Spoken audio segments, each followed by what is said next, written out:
आतिफ हूँ। आज मैं तमाम सबूत आप लोगों के सामने लाया हूँ। गुज़िश्ता रोज़ एक कमर्शियल जाकिर ने इस्लामाबाद में सैयदना सिद्दीक़ अकबर रज़ी अल्लाह तआला अन्हु की शान में गुस्ताखी की।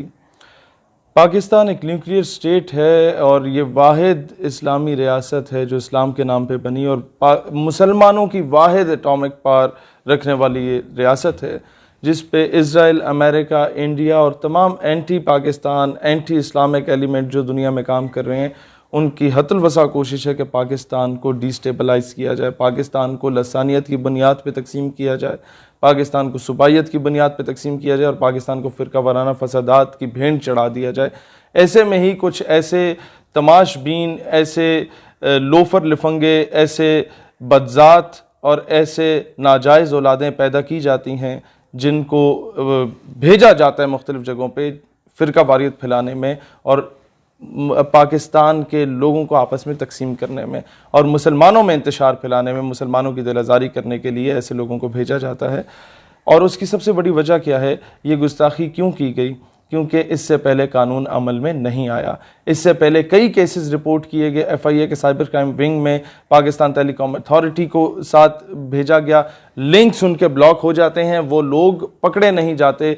उनको पकड़ने से पहले उन तक रिपोर्ट पहुंच जाती है कि जनाब आपके खिलाफ कार्रवाई हो सकती है, अपने अकाउंट ब्लॉक करो। वो ब्लॉक कर देते हैं, सबूत मिट जाते हैं और वो लोग बाहर होते हैं, वो ID चेंज करते हैं और फिर गुस्ताखियाँ करते हैं और फिर मुसलमानों की दिल आज़ारी होती है, फिर सड़कें ब्लॉक होती हैं, फिर धरने होते हैं, फिर कहा जाता है मुल्क के माशी इस्तेसाल में है और कोई इस तरह का ना खुशगवार वाक़या होता है तो हम FATF की जद में भी आ जाते हैं। और इन सारी चीज़ों का ज़िम्मेदार कौन होते हैं? वो लोग होते हैं जो इनको प्रोटेक्शन दे रहे होते हैं गवर्नमेंट में बैठ के, वो लोग होते हैं जो इनके ख़िलाफ़ कानूनी कार्रवाई नहीं करते। सबसे पहला केस आपके सामने लाता हूँ जो गुस्ताख़ रसूल का, गुस्ताख़ सहाबा का और गुस्ताख़ अहले बैत के तमाम केसेस मैंने इकट्ठे किए पिछले 2 साल के, सिर्फ मैं आपको डाटा दिखा रहा हूँ और वो भी कुछ जो मुझ तक पहुँचे। 1 मार्च 2019 का ये केस है और ये अभी तक इस पे कोई कार्रवाई नहीं की गई, इस बंदे को नहीं पकड़ा गया। दूसरी जो दरख्वास्त जमा कराई गई थी वो 2 जनवरी 2019 का केस है। 7-8 यूट्यूब के लिंक्स यहाँ पर दिए गए थे।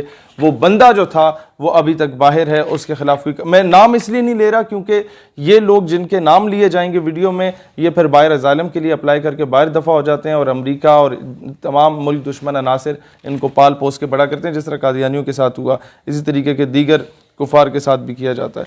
अच्छा, फिर तीसरी दरख्वास्त जमा कराई गई 3 जनवरी को दोबारा आई और उसमें ये मज़ीद यूट्यूब के लिंक्स दिखाए गए और वो साइन भी हो गया, सेक्शन ऑफिसर तक पहुंच भी गया, लेकिन कानूनी कार्रवाई नहीं की गई।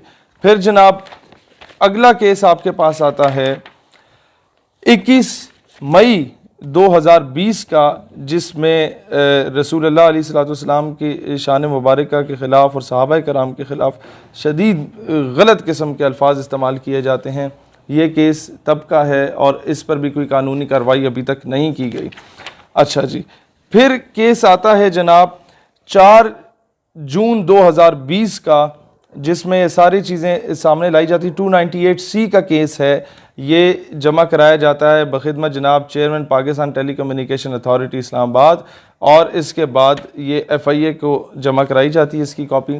दोनों में किसी किस्म का जो है वो कार्रवाई नहीं की जाती। ये सारे सबूत उसके साथ अटैच हैं, जो बातें की जाती हैं मैं वो दिखा नहीं सकता आप लोगों को और ना मैं वो अल्फाज को दोहरा सकता हूँ। फिर अगला केस आता है जनाब, ये सुनते जाइए, 22 अक्टूबर 2019 का केस आता है। उसमें सारे सबूत के साथ वो लिंक्स कॉपी किए जाते हैं लेकिन किसी किस्म की कार्रवाई नहीं की जाती। फिर आता है जनाब 1 मार्च 2019 का केस, उस बंदे का जो कि अपना ID कार्ड चेंज करवा के मुल्क से बाहर फरार हो चुका है, बाहर अज़ालम ले चुका है। उसका नाम अगर मैं लूँगा तो शायद उसे मज़ीद अक़वाम मुत्तहिदा की आड़ में आके मज़ीद जो है वो किए जाएंगे, लेकिन इसका ID कार्ड किसने चेंज कराया, पासपोर्ट किसने चेंज कराया, कौन इसके पीछे है, इस पे इंक्वायरी बैठनी चाहिए। और बिलखसूस रावलपिंडी के FIA के साइबर क्राइम का जो ऑफिस है वहाँ पर बार बार जाके दरख्वास्तें दी गई लोगों की जानिब से, कोई अमल दरामद नहीं हुआ, टरखाया गया और केस को प्रोलॉन्ग किया गया जब तक लोग बाहर फरार हो जाते हैं। अच्छा जी, 13 मई 2019 को ये ग़ुलाम सईद साहब ने चकवाल से एक केस दायर किया गुस्ताखाना खाकों के ख़िलाफ़ PTA और FIA में, लेकिन इस बात को भी सुनवाई नहीं हुई।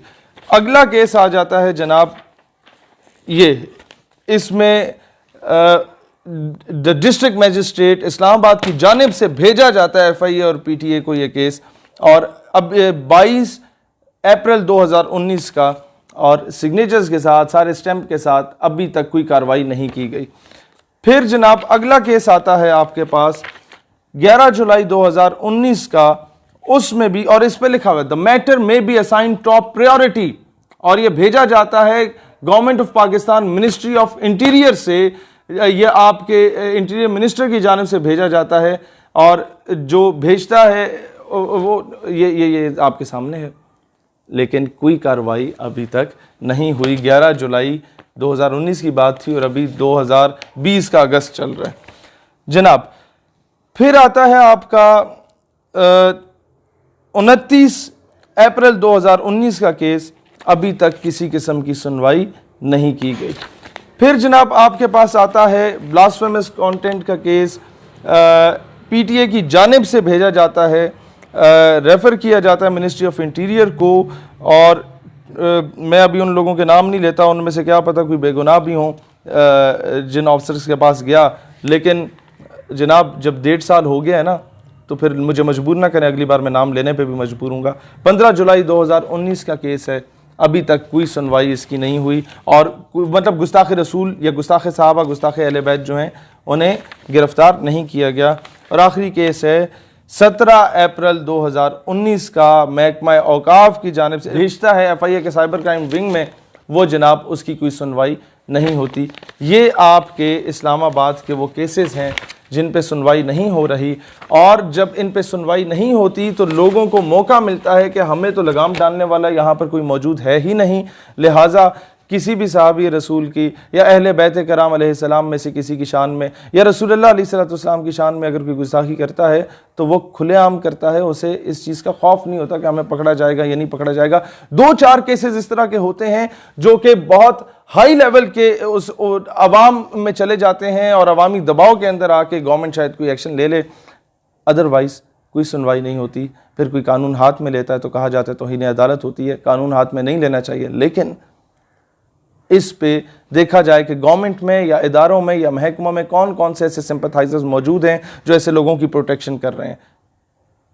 मैं हमेशा ये कोशिश करूँगा पाकिस्तान में फ़िरका वारियत ना फैले, मुसलमान एक होकर रहें, क्योंकि पूरी दुनिया के मुसलमानों को आप लोगों से उम्मीदें वाबस्ता हैं। You are the only nuclear state, you are the only country after Medina पाक, the only homeland after Medina पाक which was made on the name of Islam.